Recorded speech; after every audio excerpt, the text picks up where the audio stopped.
So today I'm going to show you removing and installing the spare tire. This maybe seems trivial, but when I got my IROC, the spare tire was just kind of chucked in there. The tools were laying all over and parts were not missing, but they were all misplaced in different places. And there's supposed to be a label somewhere that shows how it all goes, but at least on my car I couldn't find the label.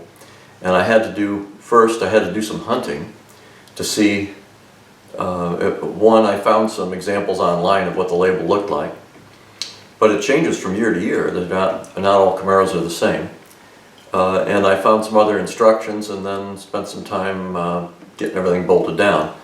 This car has one of this inflatable space saver spares, so I just thought for the sake of helping others, I would show you how I get it in and out. Now the spare tire part, I say, should seem simple, but it has some challenges. So the first one is I've got the hook and the wing nut on it. You have to roll that out of there.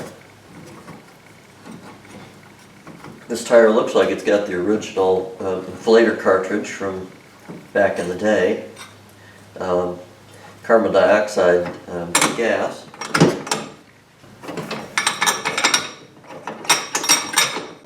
It's a very long screw on the front. It must be universal, or not universal, but it must be shared with some other applications that need that much thread, because or it's for the tie down when you put your other tire there. There it goes. So you got that cup and the hook and the nut. And the tire just lifts out. Of course, once I take my bring the carpet along. See, on the back of the wheel, there's a label, but that label shows you how to jack the car up and how to put the spare on. And that's what the space saver looks like with the canister in place. The tire looks like it's in pretty good shape, actually, all things considered. And see, there's another label with the jacking locations on it. There are some further instructions. There's a label down here in the wheel well, but it's about 3/4 gone. It's a paper label, and it looks like over the years it got rubbed off. Then so there's a screw jack there, a screw hook here. It goes into the back.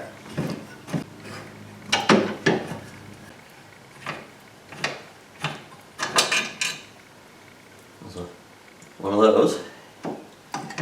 And then I have laying here, this is a broken wing nut. Looks like it's aluminum, or perhaps it's zinc. It may not be aluminum. And it went up here to hold the handle in place, but it broke off sometime, one of the ears, so I've replaced it. It's metric, so I replaced it with a chrome one, because chrome, what is it? I think it's chrome plated zinc or something. It was what I could get. I wouldn't mind having another one to match, but probably not really critical. But you got that plate that clamps things in place and holds it in.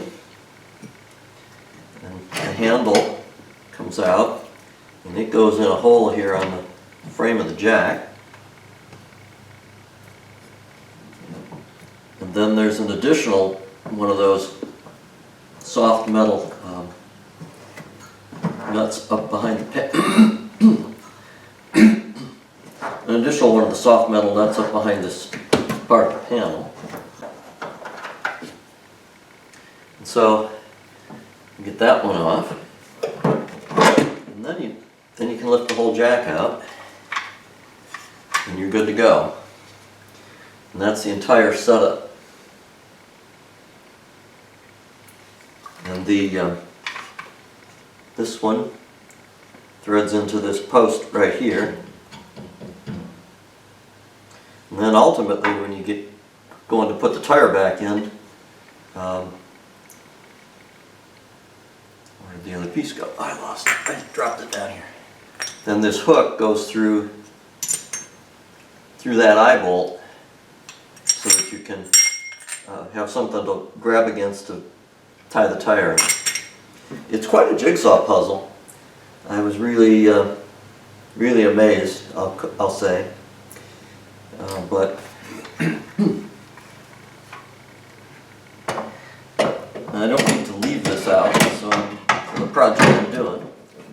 So we'll get that lined up.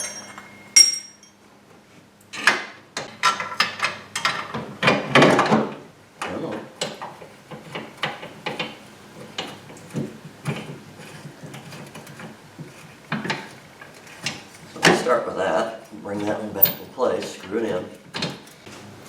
So putting this back together is actually kind of tricky. This handle is kind of the tricky part, handle and lug wrench.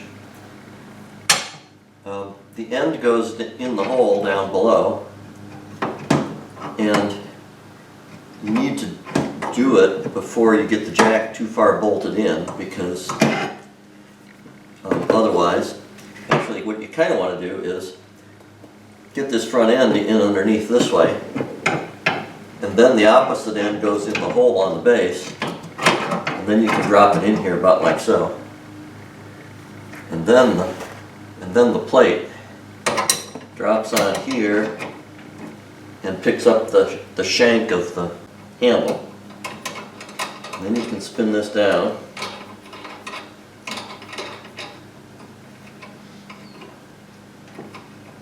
Clamp it. And then the other end of the handle actually kind of goes up against the lug nut socket goes up against the insulation on the wheel well. And you clamp this guy down like so. And once the handle's clamped down, so this end is in here, and it's only goes through, you know, a couple inches, doesn't go all the way down. Then you can come in here and tighten this nut, or what do you want to call it, eye bolt. But if you tighten the eye bolt first, it makes this harder to get together. So you get that handle in there, then come back and run the eye bolt down.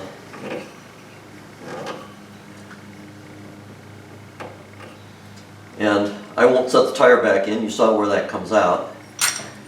But then, ultimately, when the tire is in place, you go through the center hole of the tire and put that hook in place. That goes in and holds the center hole of the tire. And then you spin it down, the tire sits right in here, and you're good to go. In any case, that's how the jack's stowed in these cars. If your label's missing or damaged and you need to try to figure out how to put it back together, it's a pretty good jigsaw puzzle, as you can see, but it all goes back in.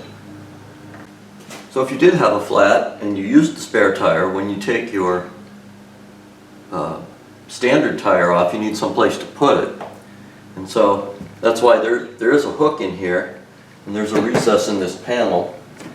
And ultimately, I think the reason the screw is that long is you're supposed to be able to use this to tie down your flat tire, because there's no way it'll fit in this well. And